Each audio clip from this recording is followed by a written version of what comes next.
Hi, my name's Hazem Gaber, and today we're going to learn about leadership. What is leadership? Leadership means that you adapt your behavior to support the team. A good leader promotes the success of the project. Anybody on the team can be a leader, can demonstrate leadership behaviors. A leader can be the guy at the bottom of the pyramid. Leadership is different from authority. Authority means you have the right to make a decision, but you can be a leader without having authority. Effective leaders adapt their leadership style to the circumstances, and they understand their project team and figure out how to motivate them. They know how to motivate each person because each person's different. A good leader has the best behavior as a steward. They are honest, they have integrity, and they have ethics. So a project creates a unique need for effective leadership because unlike operations where we have a CEO, a CFO, a vice president, and we have very clear roles and responsibilities, on a project we have many different people on the team, and they're all here on this team temporarily. So there's many organizations, departments, and vendors that aren't normally interacting with each other, and we pull them all together to work on our project. And there's much higher stakes and there's much higher expectations. So everybody is watching the project, and we got a whole bunch of new people who never reported to each other and never worked together. And we need to be able to make sure the project is successful, even though there could be a lot of conflict or confusion. So when a project performs well, we always see effective leadership behavior from people. And we get that by having a project environment that prioritizes the vision, creativity, motivation, enthusiasm, encouragement, and empathy. These are the traits that are associated with a good leader. Someone who's got the attitude, the talent, the character, and behavior to influence people within the team and outside the team. A leadership is not exclusive to any specific role. As I said, the project manager could be a leader, and anybody else on the team could be a leader. Anybody with those traits of vision, creativity, and motivation and encouragement can be a leader. So it's important to note that more conflict and confusion can emerge when there's too many people who are trying to influence the project in different directions. So we don't want everybody being pulled in every direction, but when we have many people who've got leadership skills working together, so like the sponsor is saying this is what we need, and then we have a technical lead who's open the discussion, and then we have many other people contributing, and we have a consensus, then many different people can be the leader, and they can deliver a much more successful project as long as they're able to influence, motivate, and coach people in different conditions.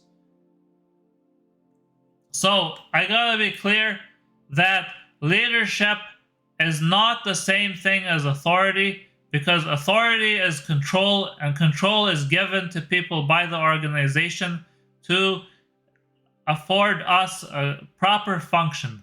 Authority is the right to exercise power. A person can have authority and be terrible at leadership, or they can have a lot of leadership and no authority. It's important to give authority to the leader, though. Otherwise, the project will be a failure. So, authority gives you accountability, and people can use their authority to motivate others, but that is not the same as leadership. So, a very bad leader can have authority and deliver a disastrous project because they have no skills. So effective leadership comes from many different styles. We got all the way on one end of the continuum, we've got an autocratic leader. And all the way on the other end of the continuum, we have what we call consensus. So there's no single leadership style that is the best. You gotta do what fits the circumstances. But there's a few ideas here. So when we have chaos, a directive action creates more clarity than collaborative problem solving. And what that means is when things are going crazy, the leader needs to come in and say, hey, this is what we're gonna do, and that's it. When there's an environment with many competent people, especially very technical project, delegating authority to each person can be very productive because everybody knows what they're doing. So letting them do what they're good at is much, much better than trying to micromanage them. So when senior managers suffer over priorities, then we need to have more detailed recommendations, and we need to grow that leadership skill. It becomes an asset and a benefit to the project. Now, how do project members improve their leadership skills? There's a lot. They can focus their project team around specific goals or outcomes.